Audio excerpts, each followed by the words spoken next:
Good morning दोस्तों, my name is Ganpat Prajapat. आज माँ कोचिंग क्लासेस में आप सभी का हार्दिक स्वागत। अभी हम आज commerce 12th commerce account subject start कर रहे हैं। बहुत सारे बच्चों के मैसेज आ रहे थे कि स्कूल भी नहीं चल रहा है, कहीं ट्यूशन भी नहीं जा सकते। इस महामारी की वजह से माँ कोचिंग क्लासेस ने निर्णय लिया कि क्यों नहीं बच्चों तक इस समस्या को दूर करने के लिए ऑनलाइन क्लासेस स्टार्ट की जाए। इसलिए हम आज से अकाउंट्स 12th कॉमर्स की फर्स्ट क्लास स्टार्ट कर रहे हैं और कॉमर्स स्टूडेंट के लिए बहुत अच्छी खुशखबरी है कि माँ कोचिंग क्लासेस आपके लिए यूट्यूब पर ऑनलाइन क्लासेस लेके आ रहे हैं। और मित्रों, आपसे मेरा निवेदन है कि आप जो हमारा यूट्यूब चैनल है उसके सब्सक्राइब करें और बेल आइकन को दबाना न भूलें, ताकि जो भी हम वीडियो अपलोड करें वो आप तक जल्दी से जल्दी पहुंच सके। धन्यवाद। आज हम 12th कॉमर्स के बारे में थोड़ा सा और इंट्रोडक्शन दे रहा हूं मैं। अकाउंट्स एक ऐसा सब्जेक्ट है जिसको आपको रटना नहीं है, आपको कंसेप्चुअली पढ़ना है। उसको रटे तो गेम ओवर। अकाउंट्स में अच्छे से अच्छे नंबर लाने हैं। 12th कॉमर्स अकाउंट 100 मार्क्स का होता है, जिसमें पार्ट ए दे रखा है, पार्ट बी और पार्ट सी। पार्ट बी और पार्ट सी में से आपको एक करना है। प्रैक्टिकल वाले बच्चे जिसकी प्रैक्टिकल मजबूत है वो पार्ट बी में जाएं, और जो बच्चे थ्योरेटिकल पढ़ते हैं वो पार्ट सी में जाएं। और पार्ट बी 20 मार्क्स का है, पार्ट सी 20 मार्क्स का है। पार्ट ए 60 मार्क्स का है, जिसमें से 9 टॉपिक्स पार्ट ए के अंदर है, पार्ट बी के अंदर 3 टॉपिक्स हैं और पार्ट सी के अंदर 3 टॉपिक्स हैं। 100 मार्क्स में से 80 मार्क्स आपको बोर्ड एग्जाम में लाने हैं, 20 मार्क्स हाफ ईयरली एग्जाम में।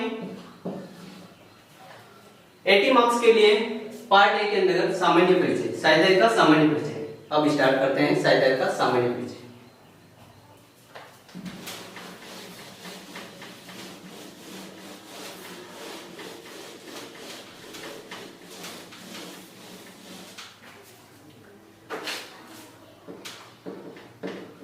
साझेदारी का सामान्य परिचय।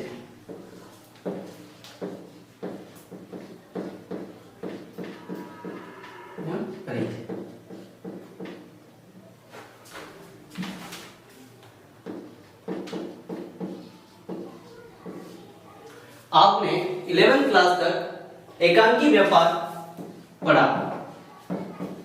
एकांकी व्यापार जिसमें एकल व्यक्ति होता है वो ट्रेडिंग अकाउंट बनाता है, प्रॉफिट एंड लॉस अकाउंट बनाता है, और बैलेंस शीट बनाता है, और कैपिटल। मैं आपको बेसिक बता रहा हूं, आपको रटना नहीं है। एकांकी व्यापार 11th क्लास तक आपने पढ़ा है कि एकांकी व्यापार जिसमें एकल व्यक्ति होता है वो अपना बिजनेस चलाता है और उसके अनुसार ट्रेडिंग पी&एल और बैलेंस शीट बनाता है। ट्रेडिंग के अंदर आपने देखा होगा ग्रॉस प्रॉफिट निकलता है, और ग्रॉस प्रॉफिट को आप पी&एल अकाउंट के क्रेडिट पक्ष में जीपी और पी&एल अकाउंट से जो भी डायरेक्ट इनडायरेक्ट एक्सपेंसेस होते हैं वो माइनस करने के बाद और क्रेडिट साइड में आपकी इनकम होती है, जिससे आप नेट प्रॉफिट निकालते हो। नेट प्रॉफिट होता है वो इस साइड आता है, नेट लॉस होता है इस साइड क्रेडिट साइड दिखाते हो। उसके बाद बनाता है बैलेंस शीट। जैसे ही आपका नेट प्रॉफिट आया, एकल व्यापार के अंदर कैपिटल अकाउंट के अंदर वो प्रॉफिट हुआ तो वो नेट प्रॉफिट प्लस कर देगा, और यदि लॉस हुआ तो वो उसे माइनस कर देता है। अब साझेदारी का उद्गम क्यों हुआ? क्योंकि मैं एग्जांपल देता हूं। एक राम है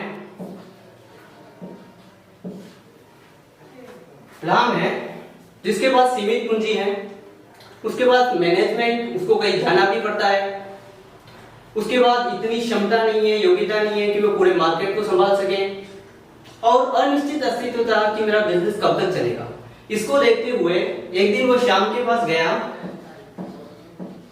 पास गया और दोनों चाय पीते पीते यह निर्णय बात कर रहे थे कि राम ने उसको श्याम को बताया कि यार मेरी ये समस्याएं हो रही हैं कि मैं कहीं जाता हूँ तो बिजनेस बंद रहता है। इस समस्या और यही समस्या श्याम ने राम को बताई।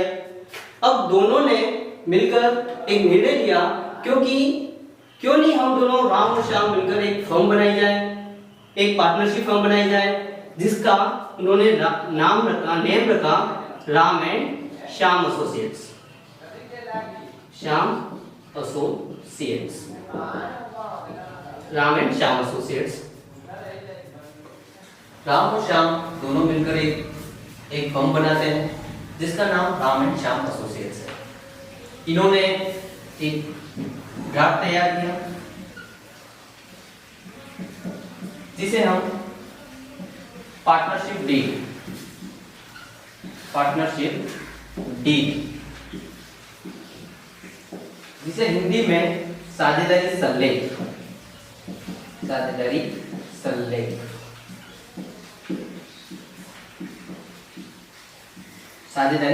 कहते हैं। यह साझेदारी सल्लेख पार्टनरशिप डीड लिखित में भी हो सकती है, लिखित और मौखिक भी हो सकती है। पार्टनरशिप डीड बनाना ऐच्छिक भी है और स्वैच्छिक भी है, लेकिन यदि राम और श्याम के बीच भविष्य में किसी प्रकार का कोई झगड़ा होता है तो वो कोर्ट में जाते हैं, इसलिए पार्टनरशिप डीड लिखित में होना आवश्यक है। पार्टनरशिप डीड के अंदर पार्टनर्स को कितनी सैलरी देनी है, कितनी सैलरी देनी है, कितना कमीशन देना है, पार्टनर्स जो कैपिटल लाए उस पर कितना इंटरेस्ट मिलेगा, पार्टनर्स फर्म से कितना लोन लेके गए, कितना ड्राइंग की उस पर कितना ब्याज लगेगा, ये सब बातें पार्टनरशिप डीड में लिखी हुई होती है। पार्टनरशिप डीड के अभाव में पार्टनरशिप एक्ट 1932 के प्रावधान लागू होते हैं।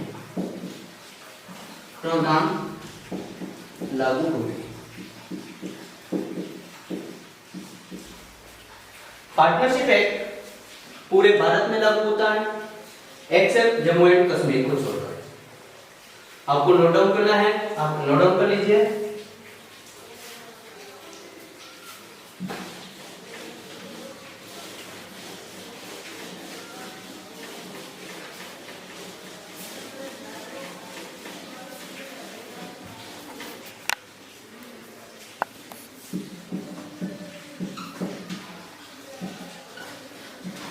पार्टनरशिप डीड, यदि पार्टनरशिप डीड नहीं बनाई तो पार्टनरशिप एक्ट 1932 कहता है कि किसी भी पार्टनर को इंटरेस्ट ऑन कैपिटल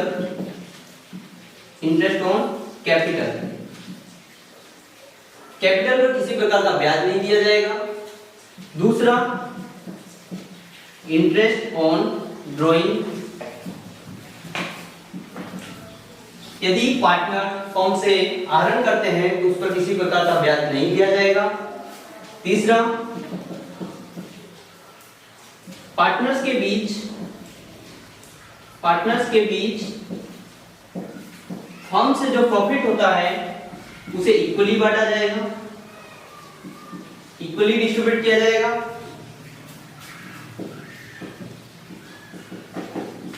और चौथा, पार्टनर्स ने फर्म को किसी प्रकार का लोन दिया तो उस पर interest on partners loan at the rate of 6% per annum. ये आप IMP मार्क कर देना, इंपोर्टेंट मार्क कर देना, और ये भी इंपोर्टेंट मार्क कर देना। यदि आपने पार्टनरशिप डीड नहीं बनाई तो ध्यान रखना कि पार्टनरशिप डीड के भी पार्टनर के बीच किसी प्रकार का प्रॉफिट होता है वो इक्वली डिस्ट्रीब्यूट किया जाएगा। पार्टनर्स ने फर्म को लोन दिया उस पर 6% पर एनम दिया जाएगा, और उससे ज्यादा चाहिए पार्टनर्स को तो पार्टनरशिप डीड में बताएं। अब हम चलते हैं interest on partners at the rate of 6% per annum. अब आपके क्वेश्चन में, आपके दिमाग में क्वेश्चन आता होगा कि मैक्सिमम मिनिमम कितने पार्टनर्स होने चाहिए पार्टनरशिप के अंदर, मिनिमम मेंबर। आंसर, अकेला व्यक्ति पार्टनरशिप पार्टनरशिप हम नहीं बना सकता, इसलिए मिनिमम मेंबर 2 होने चाहिए। मैक्सिमम मेंबर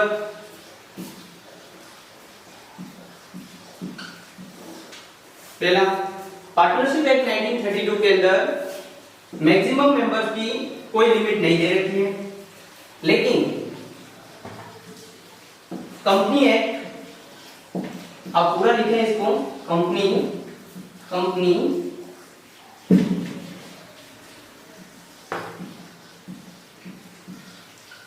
कंपनी एक्ट के सेक्शन 464 के अंदर मैक्सिमम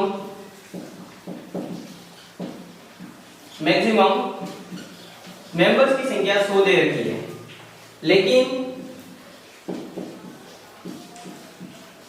लेकिन कंपनी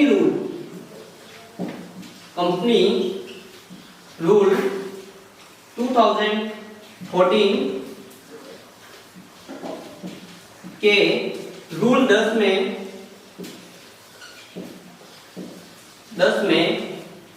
इस सदस्य संख्या को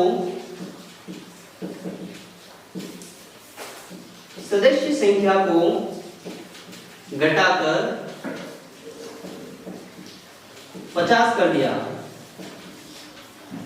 अब आपके दिमाग में क्वेश्चन होगा कि 51 मेंबर्स होते ही क्या पार्टनरशिप वैध होगी या अवैध, तो वो अवैध मानी जाएगी, इसलिए मैक्सिमम 50 मेंबर होने चाहिए। आपको नोट डाउन करना है, नोट डाउन कर लीजिए।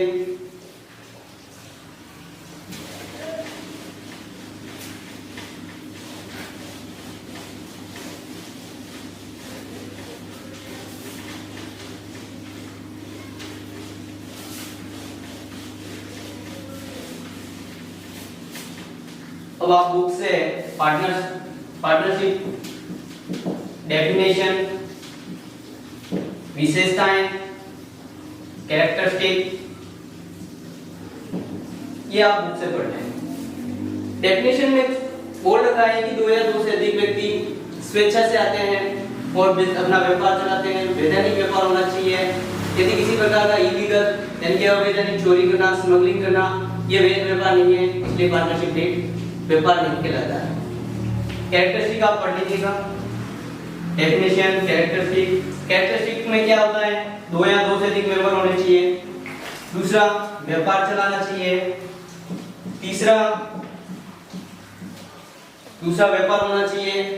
तीसरा, कोई भी व्यक्ति, कोई भी पार्टनर्स व्यापार को कैरी कर सकता है, उनको बुक्स ऑफ अकाउंट्स निरीक्षण कर सकता है। ये सब बातें आपको ये दे रखा है। एक्ट कौन सा अप्लाई होगा कैरेक्टरिस्टिक के अंदर, कि पार्टनरशिप एक्ट 1932 अप्लाई होगा। और पांचवी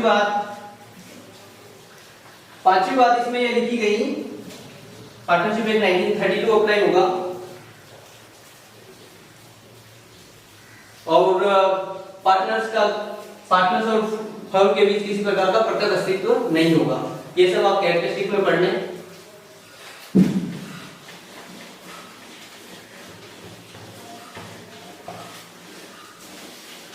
अब हम स्टार्ट करते हैं capital accounts.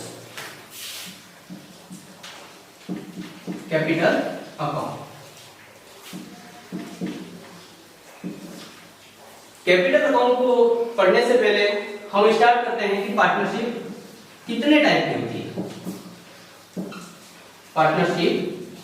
Type of partnership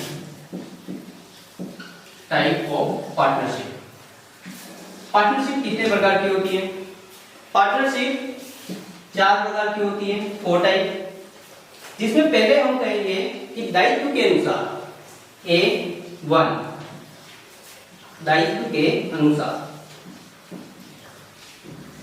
अनुसार एक होती है लिमिटेड लाइबिलिटी पार्टनरशिप, जिसे हम कहते हैं सीमित दायित्व, एक होती है असीमित दायित्व। अब आपके दिमाग देखने से ही पता चल रहा है, नाम से भी पता चल रहा है कि सीमित क्या होती है, असीमित क्या होती है। सीमित का मतलब यदि राम ने बोल दिया कि मैं 1 लाख रुपए का प्रॉफिट ही कमाऊंगा, कौन से कितना भी प्रॉफिट हो, मैं 1 लाख रुपए तक ही प्रॉफिट मुझे चाहिए, तो यानी कि वो कह रहा है कि मैं 1 लाख तक प्रॉफिट होगा, लेकिन वो शाम को बोल रहा है कि यदि फर्म में किसी प्रकार का लॉस हुआ तो मैं 1 लाख तक ही सीमित रखूंगा, इसलिए वो सीमित कहलाती है।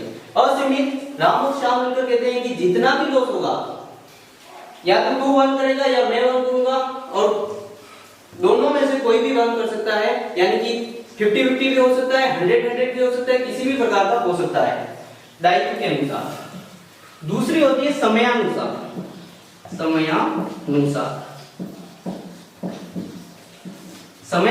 के अनुसार एक होता है निश्चित, दूसरा होता है अनिश्चित।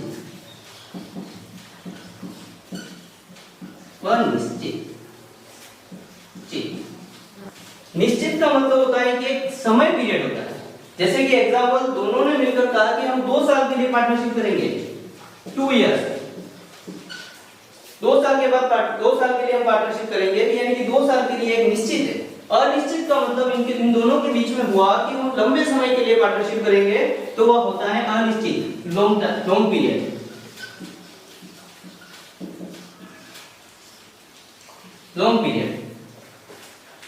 अब तीसरा पार्टनरशिप के अंदर होता है कि उद्देश्य के अनुसार, उद्देश्य अनुसार में एक होता है ऐच्छिक, दूसरा होता है स्वैच्छिक। ऐच्छिक यानी कि आपने एक निश्चित समय के लिए पार्टनरशिप की, उस निश्चित समय की अवधि समाप्त होने के बाद यदि आप पार्टनरशिप को कंटिन्यू रखते हो, लगातार जारी रखते हो, वो ऐच्छिक पार्टनरशिप कहलाती है। दूसरा स्वैच्छिक, एक होता है ऐच्छिक, जिसे हम ऐच्छिक नहीं बोलेंगे, उसे हम एक नेम है विशेष साझेदारी।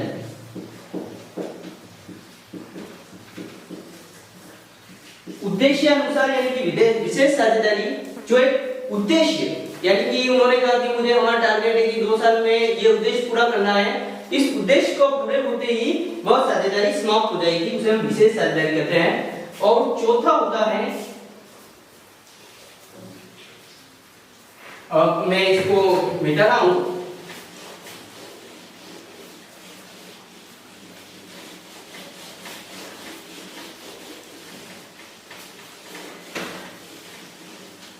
पार्टनरशिप का चौथा टाइप है वैधता के अनुसार। वैधता के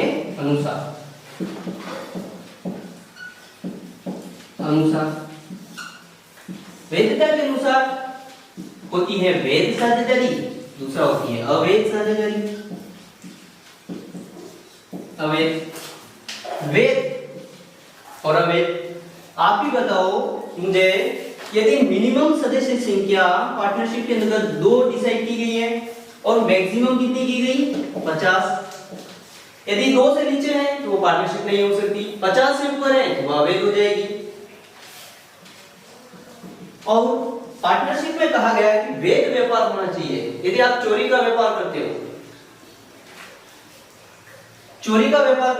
स्मगलिंग का कार्य करते हो या किसी प्रकार का कार्य करते हो, वो अवैध साझेदारी में आ जाएगा। इस प्रकार से वैध यानी कि भारतीय कानून के अनुसार व्यापार करना वैध साझेदारी कहलाती है, और अवैध साझेदारी जो भारतीय कानून के अनुसार नहीं करना, वो अवैध साझेदारी कहलाती है। ये आपका टाइप ऑफ पार्टनरशिप का टॉपिक हो गया है।